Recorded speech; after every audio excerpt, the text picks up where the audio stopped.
Yeah. Bing, ba-dum, bum. Yeah. All right, Cappy. Ding, doody, bop, Are you sad that you're not in studio now that Windy's in the house? I am very sad. Had I known that Brian Windhorst was in L.A. this week. By the way, Windy, you and me need to get on a shared Google Calendar immediately so that I know your schedule. Because when you're in L.A., I'm in L.A., I want us to be together.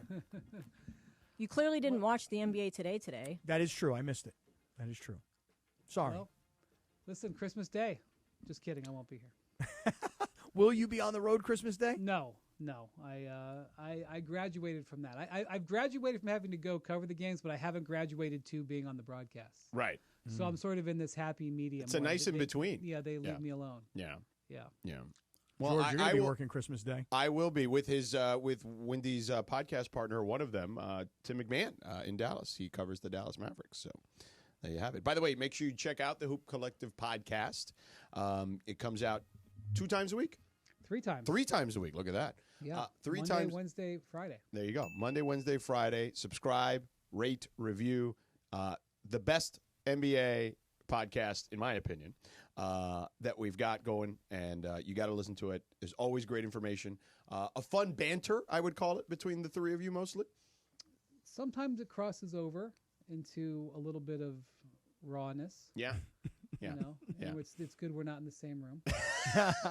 That's how we feel around here, Wendy. Yeah, that's why Cappy sometimes got to be in. Because I knew that today. Usually, when you're apart, there's actually a fight. It's no one talks about it. You guys pretend like it's not going on. Right. But, Yeah. I just knew that today would be one of those days where I would come on here and say LeBron's getting old and the Lakers didn't make proper moves and JJ's coaching is too much of a brainiac thing for half this team. And I would say all these terrible things, and George would say the opposite on all of them. And I just don't want the problems, so I just decided to stay down in South. Well, we did agree on a number of things. I don't know about JJ's brainiac brain or whatever you called it earlier, but what did he call it earlier? He called it, what did he call it?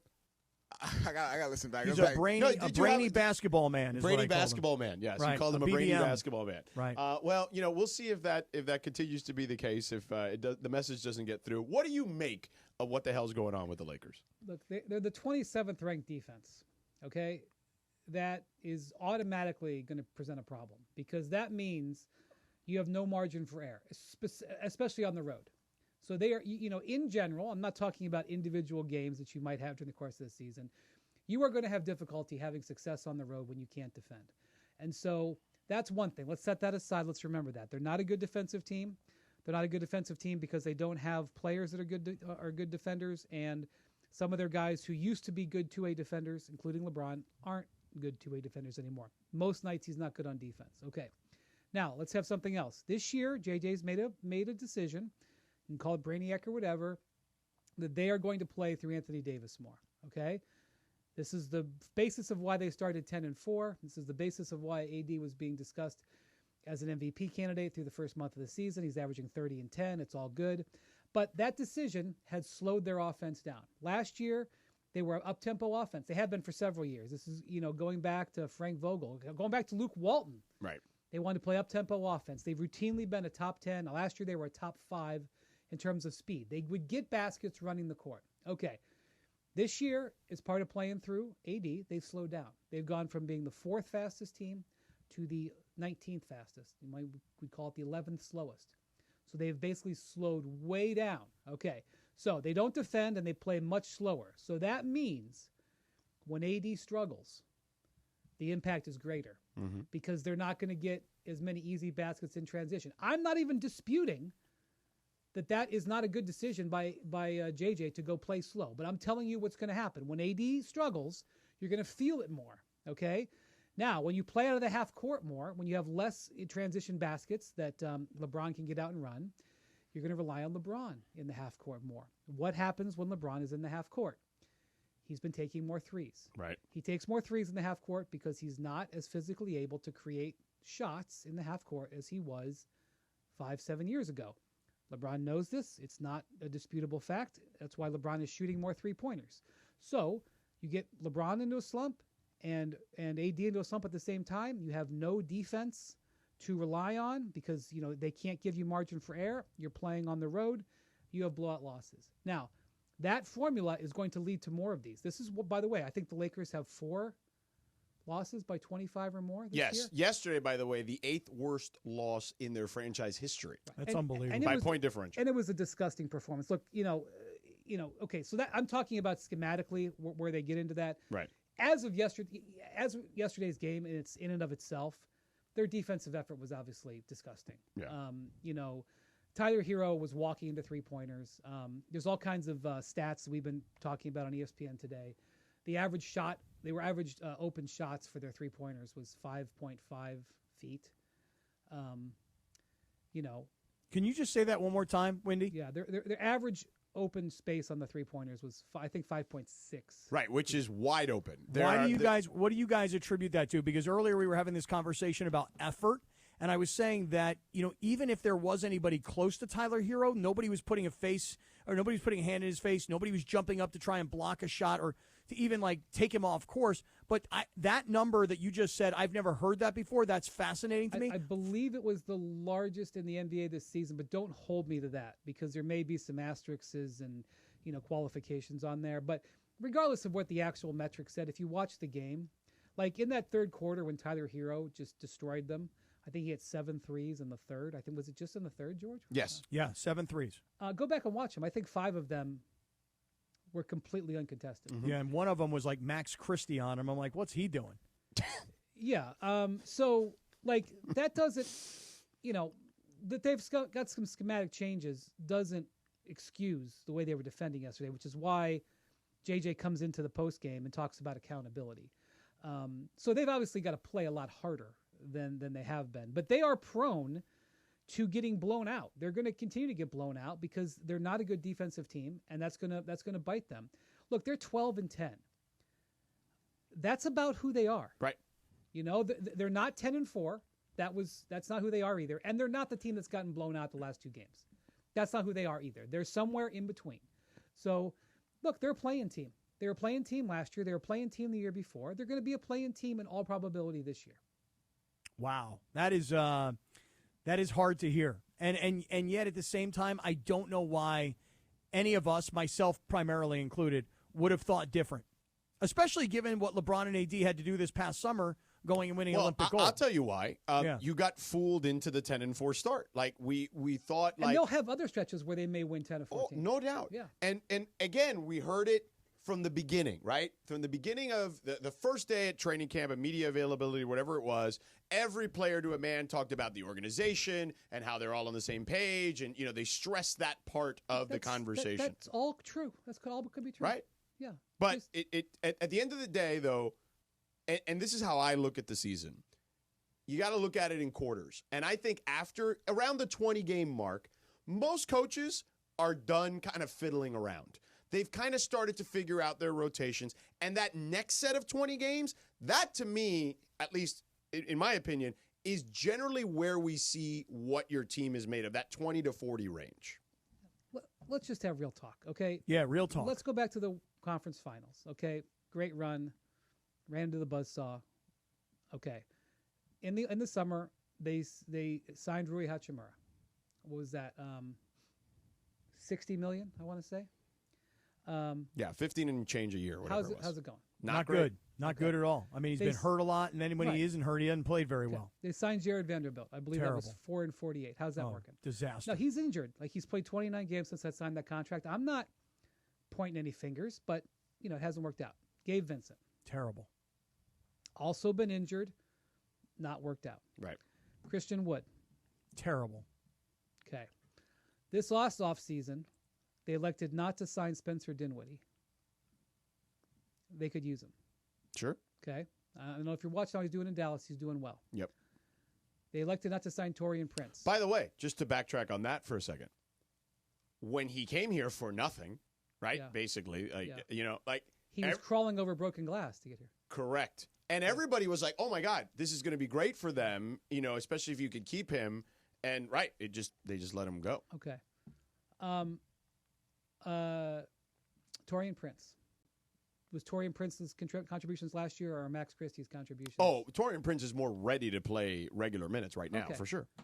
Of all those names you just said, though, Wendy, One name that you didn't mention because he's on the team and he's actually suiting up. I don't know if I'd call it playing, but he's on the team, is Cam Reddish.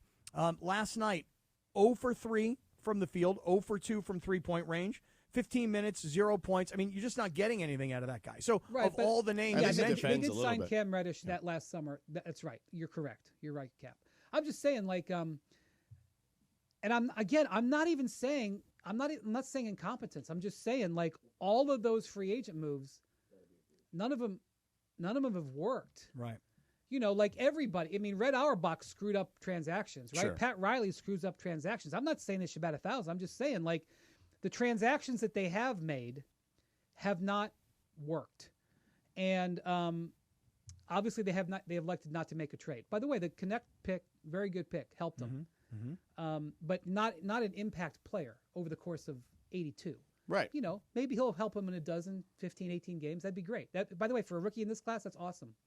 You know, I'm not trying to be critical. I'm just trying to say where they're at. Okay, so they've elected not to make a trade in the last 3 trade windows, which was last summer, last trade deadline, this last summer, and the transactions that they have made have not the signing transactions they have made for the most part. You would not say there was any home run in there, No. right?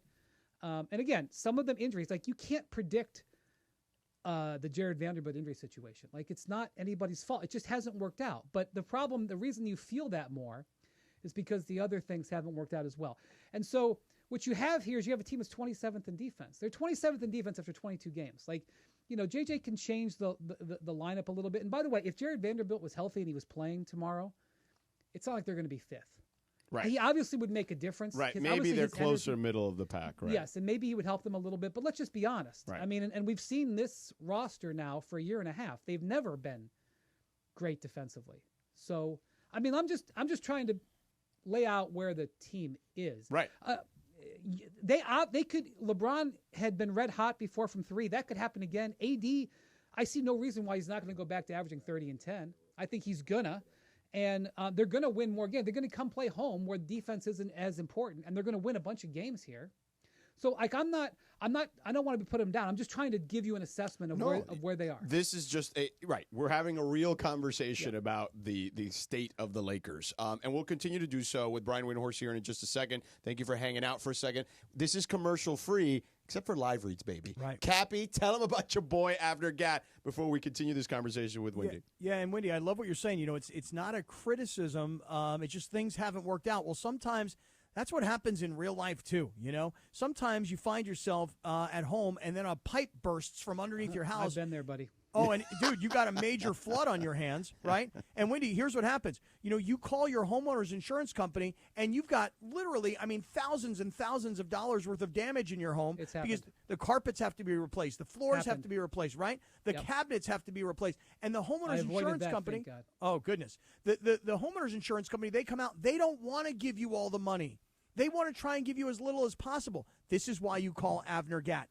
Avner Gat has 20-plus years experience in this industry. He's got a full team of people who used to work at law firms, insurance companies. They have all the relationships with the homeowners insurance companies themselves. This is why Avner Gat is able to get you the money. Call him, 818-917-5256, 818-917-5256, AvnerGat.com. You call, Avner answers. You'll know it's him when he picks up the phone and he says, hello. So, Windy's in the house. Brian Windhorst, ESPN, NBA insider, analyst with us here in studio. So, let's talk about this team, right?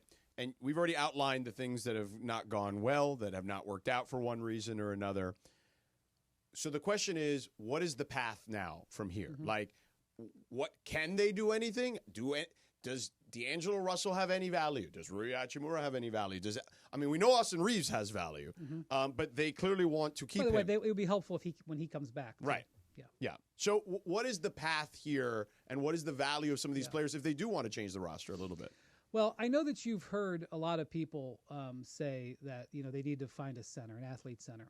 I don't disagree with that, especially right now, because Christian Wood and Jackson Hayes are out, and so now you're playing two-way guys, in your rotation.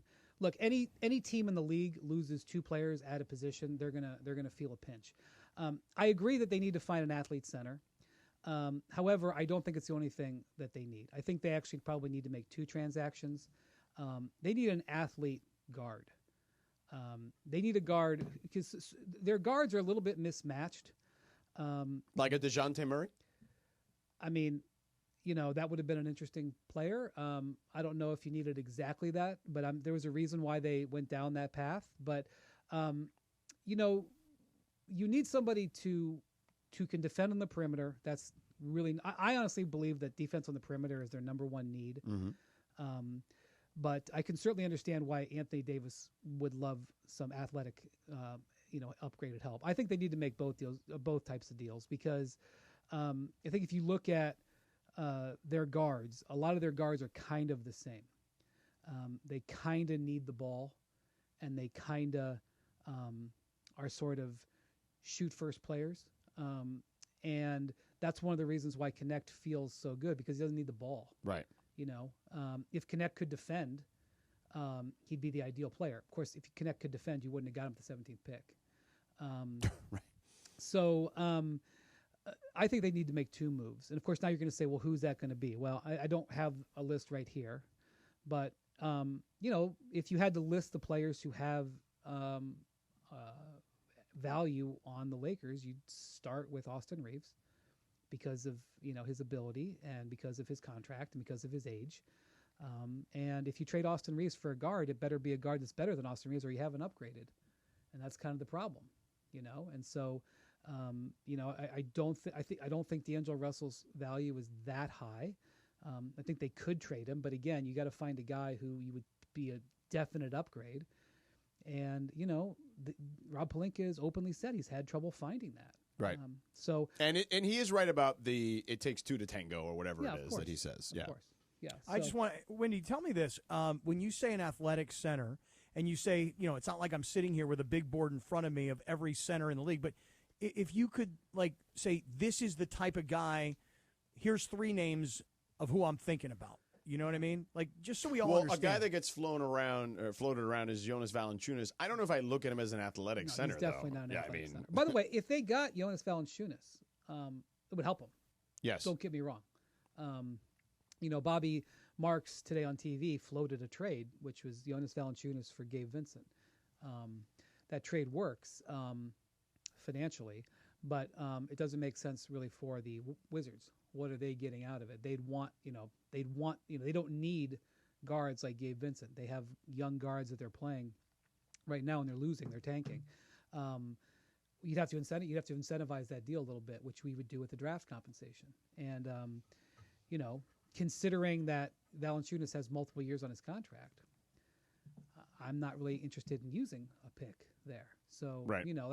I can talk you in and out of any trade situation, but it's hard. Jakob Poeltl is a guy who I think would be tremendous for the Lakers. He's really good. Yeah. I don't think the Raptors are interested in trading him now. So, and by the way, dealing with Masai Ujiri, good luck on trying to get him on a deal to work. He knows that the Lakers would need the deal more than he would, and he would operate accordingly. So, it's going to be hard. I can certainly understand the frustration that the Lakers haven't made an actionable trade, but I think if they had a little bit more luck and or had hit a little bit more in free agency, you wouldn't feel that way. But one of the reasons why it feels like this roster hasn't changed in a year and a half is because the free agent moves they haven't been able to aid the team. And you don't have to sign LeBron in free agency to have an impact free agent move. You can make small free agent moves that work. I mean, look at the Clippers. They signed Derrick Jones Jr. And it's worked. Derrick Jones Jr. is playing better than Klay Thompson right now. You could, get into a debate about, because they're very different players. But Derrick Jones Jr. is a guy that, a lot of teams could have had. And the Clippers signed him, and he's helping them in a way drive some winning. Chris Dunn is, with all due respect, Chris Dunn would be helping the Lakers more than, some of their guards right now, especially defensively. My God, they need defense. So, you don't look at the Clippers and say they had a grand slam off season in terms of free agency. They lost Paul George, but you look at the other deals they've made. Look where they're at. They're 12-8, I think, or 12-9. Yeah. And or no, are they 14? I don't know. Whatever they are, they were in first place until they lost yesterday in a schedule loss. I'm just trying 14 and 10. I'm just 14 and 10. So I'm just trying to I'm just trying to have a level-headed, realistic view at the situation.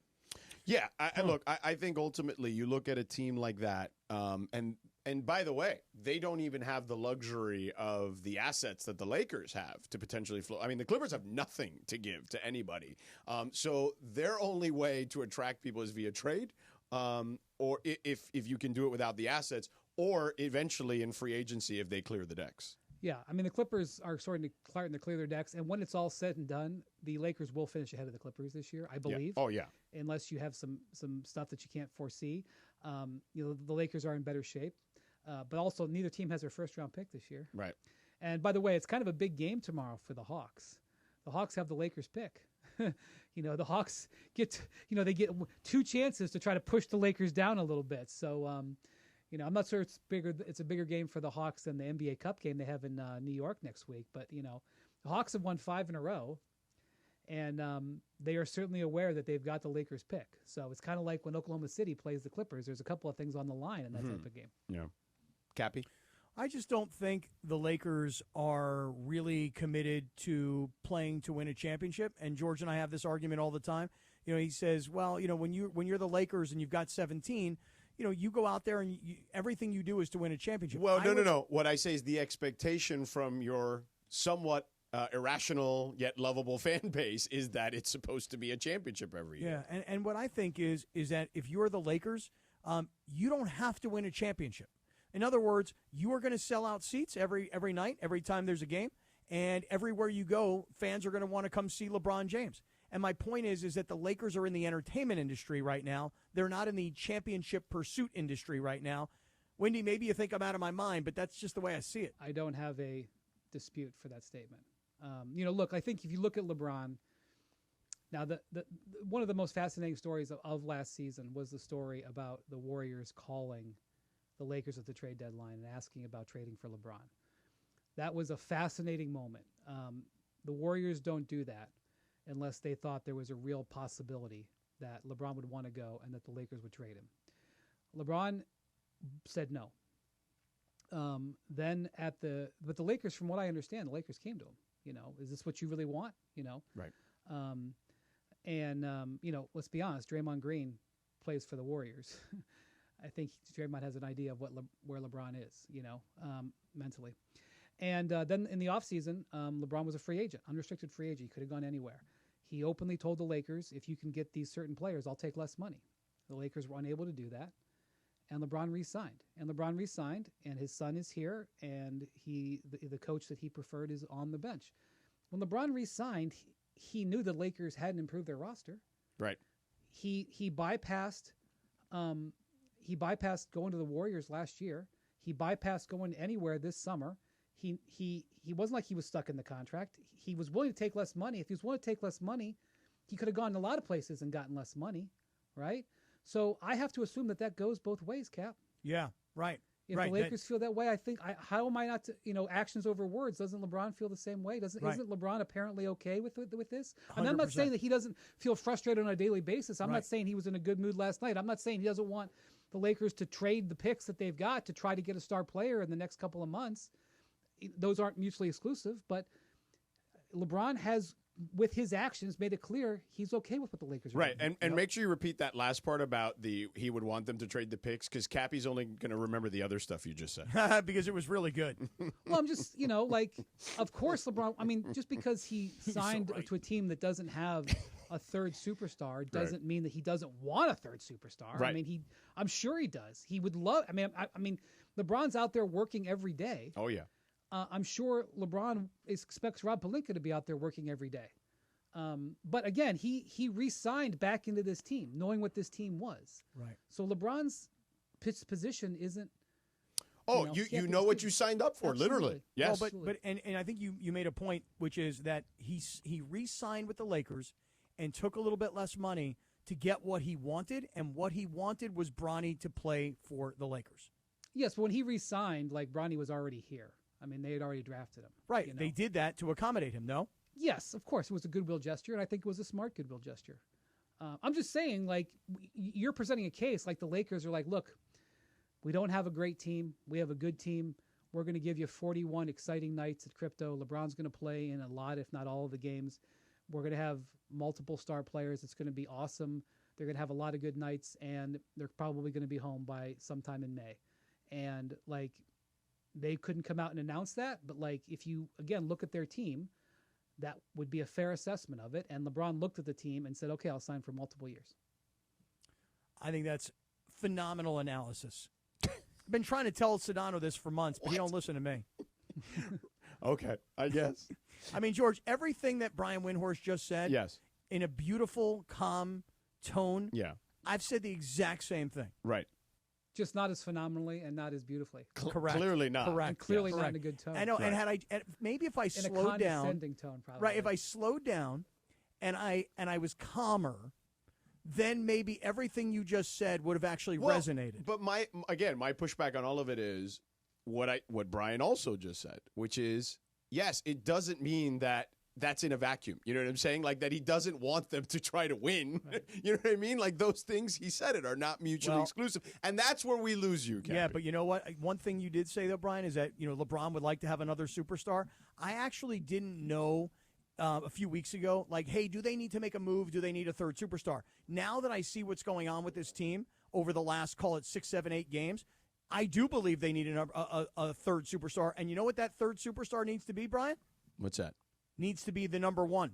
Needs to be the guy, because you don't believe Anthony Davis is the guy. I don't. Well, I mean, listen, I think we've now had a large sample size of Anthony Davis going through stretches where he looks like the best player on the planet, but he cannot sustain those stretches, and it's not consistent enough. Well, what Wendy's saying, though, about, like, if you're going to trade a Gabe Vincent, you got to improve. If you're going to trade any of these other guys, an Austin Reeves, you got to get something that's better. I think that if they're going to make a big move and they're going to give up these assets, they need a top superstar that LeBron and AD could play with, not a third, not a three. They need a one. When the Lakers won their last championship, what happened to make that happen? A superstar player in his prime said, "Make me a Laker." Right. Uh-huh. Yep. That's what you need. Yep. And it's easier said than done in 2024. Clearly. It's not as easy. Those days. 2 to tango, or 3, or 4. Right. The days of, this is the other thing. This is the conversation I have with fans all the time about, like, hey, this isn't the days of just like, LeBron is probably going to be one of the last ones, right? Because look, Dame Lillard did not want to be in Milwaukee, and he didn't get what he wanted. You know what I'm saying? Like, the days of just saying, I want to be a Laker, or I want to be wherever, in New York or wherever, it's not as easy anymore. Teams are not going to just accommodate players. Unless you're a free agent and you got the cap space, that's different, right? But the days of trading you where you want to go, I think we've kind of seen, for the most part, the end of that stuff. In the wake of LeBron leaving Cleveland and Kevin Durant leaving Oklahoma City for nothing, well, the Cavs, I guess, signed and traded him. There has been 2 collective bargaining agreements that are littered with provisions and rules and incentives to prevent superstars from getting to unrestricted free agency. And for the most part, superstars no longer get to unrestricted free agency. Right, which is why you see these ridiculous deals of Rudy Gobert going for 4 first-round picks or whatever the hell it was. If you look at the last handful of true superstars, I mean, with all due respect, I don't think Paul George qualifies. When they've changed teams, it's been through trade. Right. And a lot of times targeted trade. And you're right. In the case of Lillard, no, he didn't have control. But that is unusual. Typically, the player has control over where he's going. Kawhi Leonard says, "I want to go there." And I mean, even though that was actually a transaction, that was actually also a trade. Yeah. There's an asterisk on that. Yeah, it is. But again, just for Laker fans, it's just not as easy anymore. And by the way, you also have to have the assets. So if the guy says, "I want to be a Laker," 2 first-round picks ain't getting it done. Right. They're trying to prevent that from happening again. There's more middle market teams than there are big market teams, and those votes all count the same. Memphis's vote counts the same as the Lakers' vote. Right. And they have voted with the negotiations to make it a lot harder for teams and the Clippers, by the way. The Clippers have had a lot of rules put in to limit their spending powers. They're really trying to legislate that out, and You're saying teams have put things in place for the Clippers to spend, No, the Clippers they've taken mechanisms away from the Clippers and taken things away from the Lakers Right. over the last 10 years and the last two Oh, seasons. well, I mean, listen, the fact that if you're above this second apron, right, there's levels to the salary cap. If you're above the second apron, you can't get buyout players in March. You can't use your mid-level exemption. Like, that stuff is built for those types So of teams, right? I think in years past, it was very simple for fans to understand. If teams didn't want to spend in the luxury tax, it meant their owner didn't want to spend. Right. And a lot of times it's because their owner was losing a lot of money. It wasn't about not spending. It was about not losing. That's no longer true because the spending comes with restrictions. The reason that the Clippers didn't do the sign and trade to send Paul George to the Warriors wasn't just because they didn't like the package coming back. That wasn't also an issue, but because the Clippers wanted to have the flexibility to add pieces to their team. It looks like they lost Paul George for nothing because they lost him in free agency. And if this had happened 4 years ago, I would have said, yes, they did. However, what they got back when Paul George left was the flexibility to improve their roster. And they did that with Chris Dunn and Derek Jones Jr. and some of the other things that they did. That doesn't count as coming back for Paul George, but in the current NBA, it was. Right. And so you will see trades that happen at this trade deadline that you will not understand. But teams will be trading not for players, not for draft picks. Flexibility. Not to save money, but to get flexibility because the new rules put it on you. Seriously, the Milwaukee Bucks could have the greatest trade in the history of the sport.